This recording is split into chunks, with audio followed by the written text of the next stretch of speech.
Bonjour à tous, je suis ravie de vous retrouver aujourd'hui. Alors cette vidéo s'adresse à vous si vous êtes scorpion, si vous êtes ascendant scorpion, quel que soit votre signe solaire, ou si vous avez votre Vénus, votre signe lunaire en scorpion. Alors votre Vénus, effectivement, si vous avez la Vénus en scorpion, il peut y avoir des résonances avec tout ce qui est en relation avec les émotions, les sentiments, la vie amoureuse, tout ce domaine-là, le domaine émotionnel et sentimental.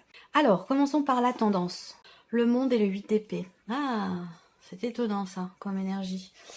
Le monde et le 8 d'épée. Alors là, ouais, il est question de reprendre le pouvoir. Il est question de se libérer de ses chaînes. Il est question de reprendre sa liberté.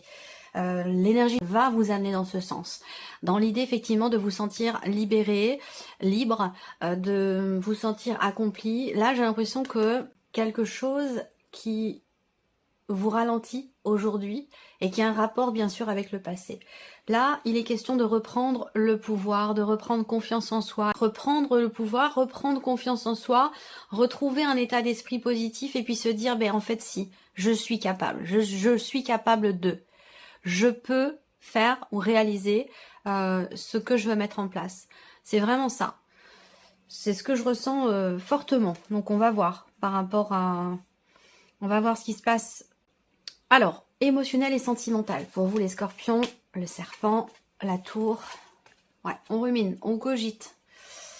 Tension, conflit intérieur, conflit émotionnel, conflit personnel par rapport à un passé. Là, il y a quelque chose qui se passe pas forcément très bien ici. Avec le serpent, je pense que c'est en soi par rapport à soi ici. Je vais avoir une autre lecture après.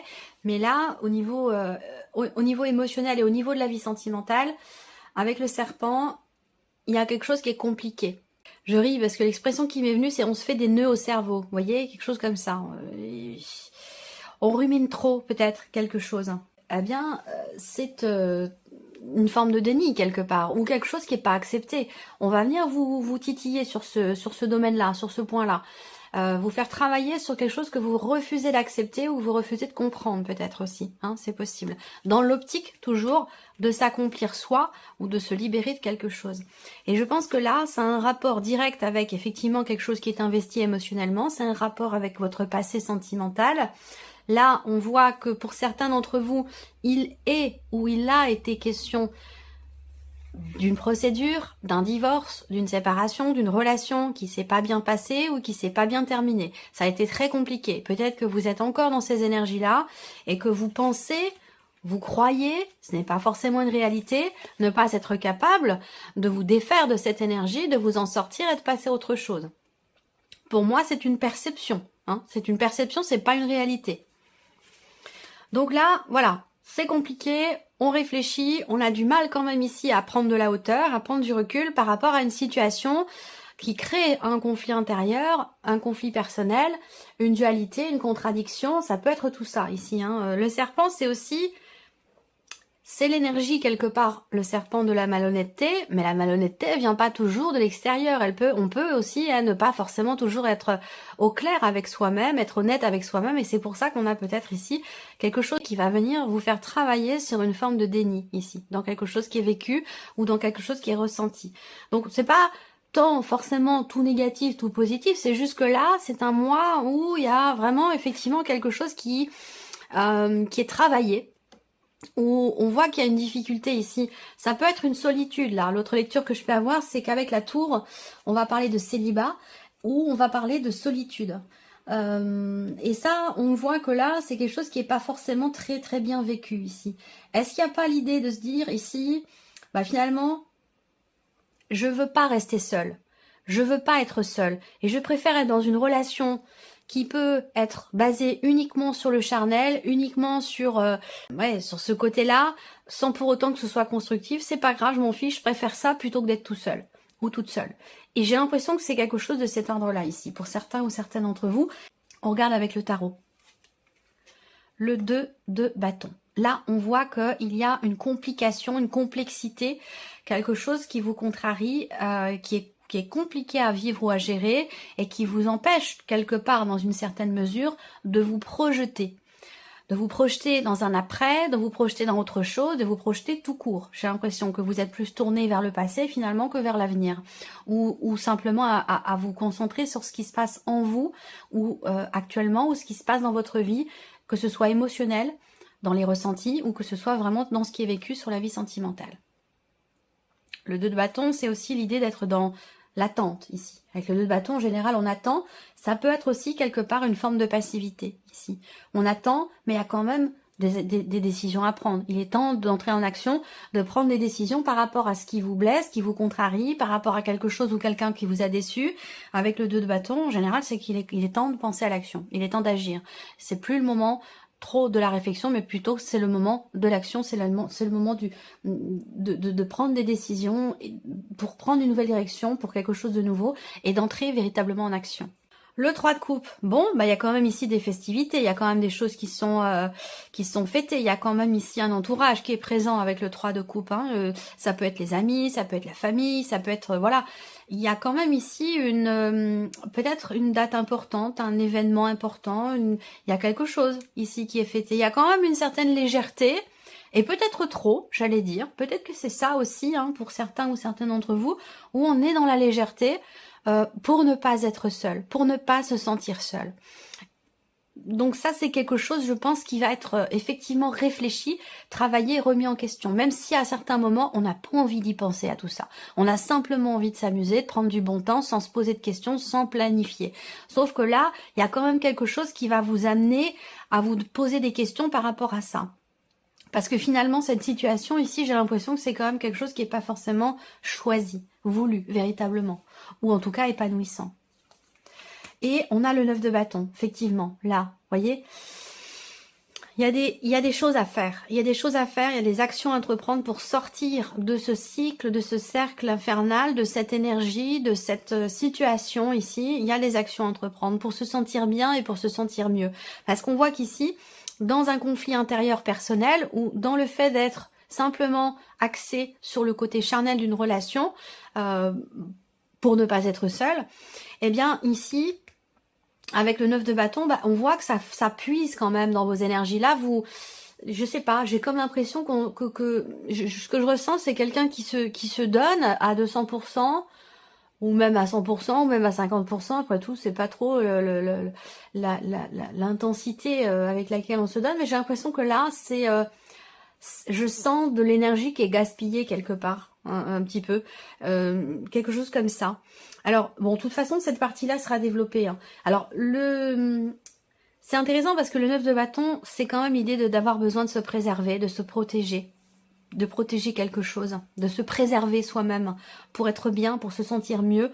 Là, j'ai l'impression que vous pensez ne pas pouvoir vous défaire de cette situation, de ce qui est compliqué là, que ce soit dans le cas d'un divorce, d'une séparation qui se passe pas bien ou autre, hein. J'ai l'impression qu'il est quand même question pour vous de poser des limites quelque part, de poser des barrières, de poser des limites pour vous préserver, pour prendre soin de vous, pour ne pas... Il y a quelque chose qui est très énergivore ici, je trouve, dans ce tirage pour vous, au niveau émotionnel, au niveau de la vie sentimentale. Je ne sais pas si c'est vous qui cramez votre énergie comme ça gratuitement, ou si c'est un environnement, une difficulté, une pénibilité dans ce qui est vécu, dans ce qui est traversé, qui pompe toute votre énergie. Voilà, donc bon, le 3 de coupe, c'est quand même l'idée aussi. Là, c'est intéressant, parce que se préserver d'une situation conflictuelle, se préserver, se protéger aussi quelque part... de personnes qui peuvent être là plus par intérêt que par sincérité, sans préserver, c'est quelque chose qui vous fera du bien. Et entreprendre des actions qui vont dans ce sens, ça vous permettra aussi de prendre conscience que, eh bien, le fait d'avoir agi, le fait d'avoir pris des décisions, d'être entré en action pour vous-même, pour votre bien-être, ça vous permettra aussi de vous rendre compte que vous allez dans quelque chose de meilleur, dans quelque chose de mieux pour vous. Voilà. C'est étonnant, j'ai pas l'habitude d'avoir des lectures comme ça. Alors, on regarde maintenant la vie active et professionnelle, ici. Alors, ok, changement radical, hein, ici, changement radical pour beaucoup d'entre vous. Il y a effectivement un changement radical qui est tout à fait réjouissant pour le coup. Là, dans le travail, on voit que l'énergie quand même du cercueil qui est au centre, bah, c'est quand même l'énergie de la transformation, d'une situation, de quelque chose qui prend fin, qui va laisser place à autre chose. Donc là, il y a un changement qui est en cours, il y a une situation qui change fondamentalement et vous allez vers, ici, avec le bouquet, un épanouissement, un bien-être. Donc là, ça peut être une reconversion professionnelle ici. Hein. Ça peut être une reconversion professionnelle, soit il en est question concrètement, soit c'est quelque chose auquel vous commencez à réfléchir, auquel un projet que vous avez, vous y pensez, ou alors c'est concret pour vous, ça dépend de votre évolution par rapport à ces énergies-là. Est-ce que vous êtes dedans vraiment concrètement ou est-ce que c'est simplement encore qu'une idée?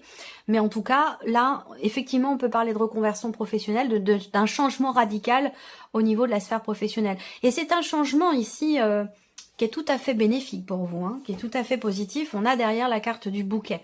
On n'a pas le mont, on n'a pas les souris, on n'a pas le fouet, on n'a pas de cartes qui peuvent indiquer que ici il y a un changement qui est peut-être risqué ou en tout cas qui n'est pas forcément positif. Même si dans la lecture du Lenormand, le fouet, la cigogne ici, avec le cercueil, ça peut représenter un changement négatif. Mais pour moi, ce n'est pas le cas puisqu'on a le bouquet à côté.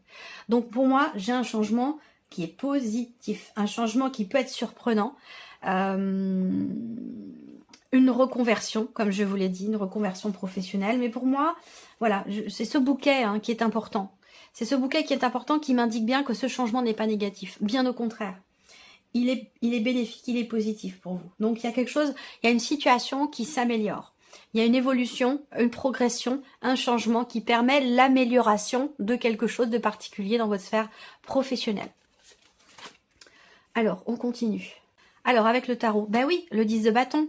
Donc, il y a bien un changement qui vous permet de souffler, qui vous permet de vous défaire d'une situation qui était vécue un peu comme un poids, comme un ralentisseur, un dos d'âne, un truc qui fait qu'on est obligé d'y aller lentement. Donc là, pour moi, avec le 10 de bâton, effectivement, il y a cette notion de fin de cycle déjà, hein, fin de cycle, changement, transformation ici, changement radical. Donc là, dans la vie pro, pour vous, les scorpions, c'est un mois important, ça peut être un mois charnière, un mois de reconversion, un mois de changement qui vous amène ici un bien-être. On va voir avec le tarot l'étoile, ok, sérénité, confiance quelque part ici, dans quelque chose qui s'arrête, dans quelque chose qui prend fin, dans cette transformation qui est en train de se matérialiser pour vous au niveau professionnel. Ah, le 7 d'épée.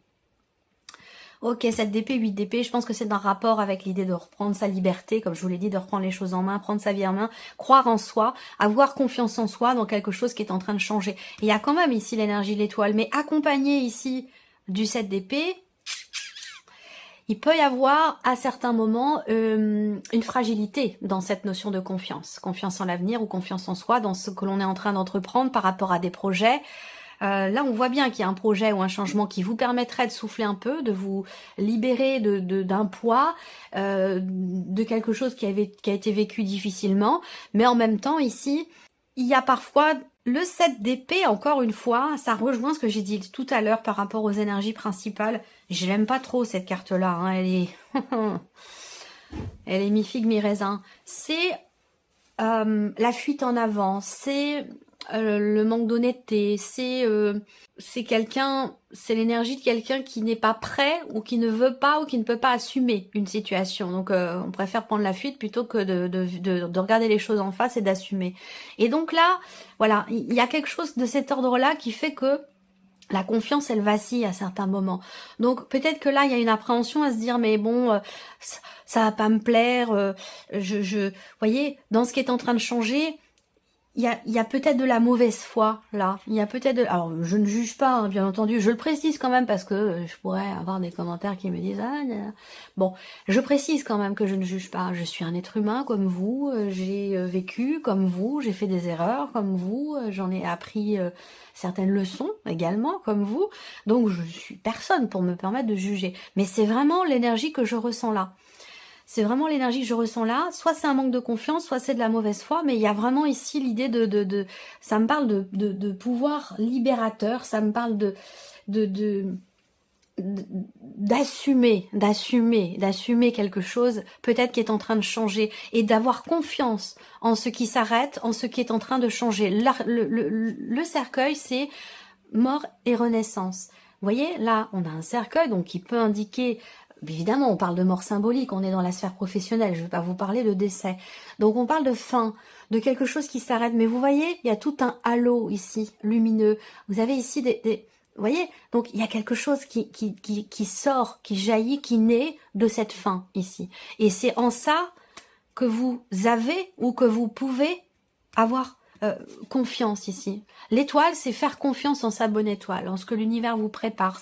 C'est la notion de sérénité, effectivement, et de confiance dans ce qui est en train de changer pour vous par rapport à la sphère professionnelle. Voilà. Allez, on continue. Le matériel et le financier pour vous, amis Scorpions. Je vérifie quand même, je jette un petit coup d'œil. Est-ce que ça enregistre? Est-ce que ça m'est arrivé hein, déjà? Ça m'est arrivé plusieurs fois, donc je vérifie maintenant régulièrement pour ne pas avoir à refaire le tirage ou à refaire la vidéo. Matériel et financier, ici. Ok, bon, bah, y a quelque chose qui avance tranquillement, doucement mais sûrement. L'énergie focus, c'est le bateau, donc on a effectivement cette notion de mouvement, d'avancée.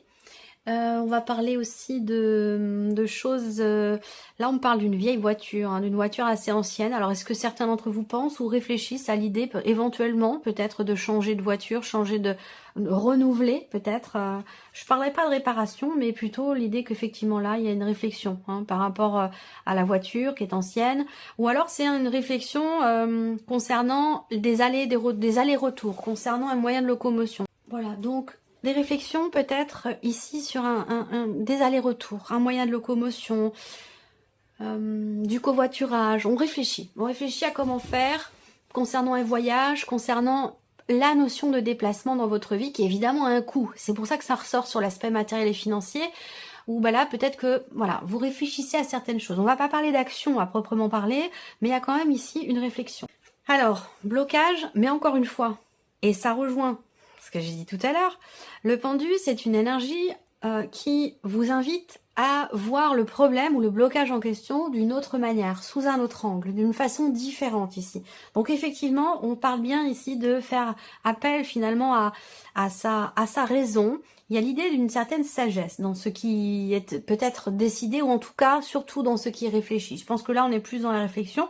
Avant l'action, même si on a quand même ici le roi de bâton, donc là ben on prend les choses en main quand même, hein. Je pense qu'il y a dans un premier temps, par rapport aux finances, par rapport à l'aspect matériel de votre vie, pour des déplacements, des voyages, un voyage, ou concernant votre moyen de locomotion, une voiture, je pense que là, avec le pendu, eh bien vous allez aller chercher en vous les réponses à vos questions. Vous allez vous dire, bon, alors je vais regarder la situation. Bon, certes, là, peut-être que ma voiture, elle est, je ne sais pas, elle est en panne, j'ai pas forcément les moyens de la réparer, elle est ancienne, est-ce que ça vaut le coup? Ce genre de questionnement, vous voyez? Donc là, ça peut être autre chose, hein, mais c'est un exemple, c'est ce qui me vient en tout cas. Et donc avec le pendu, ici, je pense qu'il y a cette idée de regarder la situation, le problème sous un autre angle, et vous allez par la même occasion, avoir des réponses différentes. Donc je pense que là, ça va du coup vous permettre cette réflexion de prendre les décisions qui s'imposent, d'entrer en action. Avec le roi de bâton, bah, c'est quand même quelqu'un qui est dans la maîtrise. C'est quelqu'un qui gère tout simplement. Voilà. Donc il y a une gestion ici par rapport à un mouvement d'argent, par rapport à une sortie d'argent, par rapport à des dépenses, par rapport ici, on voit que vous allez, après avoir peut-être réfléchi, remis en question et vu différemment sous tous les angles la situation, la problématique, vous allez entreprendre ici certaines actions, mais je pense que là, vous prenez véritablement votre temps, vous faites attention. Là, on fait preuve de sagesse, de bon raisonnement, on fait preuve de maturité. Il y a vraiment ici quelque chose qui est géré et qui est bien géré. Et pour moi, ça a aussi un rapport avec des vacances, un déplacement, les pneus neige. Bon, je sais pas pourquoi, c'est pas ridicule, mais bon, voilà, c'est aussi ça. C'est des investissements, hein, c'est pas de l'argent, voilà, ça coûte quand même de l'argent tout ça.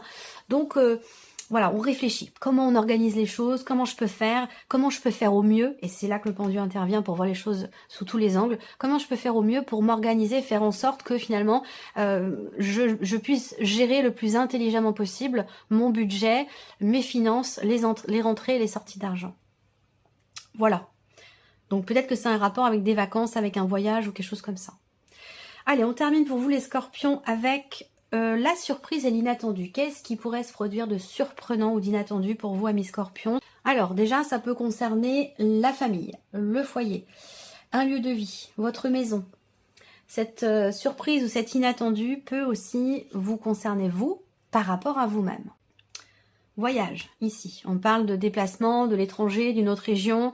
Il y a peut-être quelqu'un qui vient vous voir ou il va être question de... Et encore une fois, ça résonne avec cette réflexion-là concernant l'étranger, concernant un voyage, concernant... Alors peut-être pas forcément l'étranger, mais ça peut être concernant quelqu'un qui est loin de vous, qui est dans une région assez éloignée de la vôtre. Il est question de cela ici. Il y a quelque chose qui va se confirmer à vous, soit par rapport à un lieu de vie, soit concernant une personne de la famille, quelqu'un qui est d'un signe de feu, quelqu'un qui est Sagittaire, Lion ou Bélier, quelqu'un qui devrait venir peut-être vous rendre visite, à moins que ce soit à vous de rendre visite à cette personne. L'un de vous deux habite dans une région où il y a pas mal de neige, où il y a les pistes de ski et tout ça, donc près de la montagne, ce genre de choses. Donc je pense qu'il va être question de réfléchir par rapport à comment on s'organise, est-ce que tu viens, est-ce que je viens, est-ce que c'est... Voilà, il y a quelque chose de cet ordre-là. Alors, le 2 de coupe ici, ok. Il y a quelque chose qui se confirme. La surprise inattendue, c'est la confirmation de quelque chose concernant un projet ou concernant des finances, de l'argent. Cette confirmation, elle va aussi certainement concerner une transaction immobilière pour certains ou certaines d'entre vous. Donc, je pense que là, effectivement, transaction immobilière, soit c'est vous qui êtes en couple et qui avez la confirmation que là, on est bien effectivement dans une transaction immobilière, quelque chose qui se confirme, soit c'est un couple qui vient peut-être vous proposer quelque chose ou qui vient acheter votre bien aussi, c'est possible, hein. Un couple qui vient peut-être de Belgique, de Suisse, de l'étranger ou quelque chose comme ça, hein, c'est tout à fait possible. Là, surprise inattendue, on a également le 3 de bâton ici. Alors, la surprise et l'inattendu, ça concerne évidemment quelque chose que vous planifiez ou que vous avez planifié. Pour moi, c'est en rapport avec, encore une fois, un voyage ici, l'étranger, une autre région. Ça concerne aussi l'aspect familial, la dimension familiale, donc ou un bien immobilier. Voilà, il y a des choses qui vont se confirmer, quelque chose qui va se conclure ici. Hein. Ça concerne deux personnes, donc vous et deux autres personnes, voire... Enfin, vous et une autre personne, voire vous et un couple, deux autres personnes, voilà. Mais pour moi, il y a des confirmations. Il y a une notion de stabilité ou de confirmation de quelque chose à ce sujet. Voilà pour vous, les scorpions. J'espère que cette vidéo vous a plu. J'espère que ce tirage résonne en vous. Merci à vous, merci de votre présence et de votre fidélité. Et puis, je vous dis à très bientôt pour les prochaines vidéos. Au revoir. Au revoir.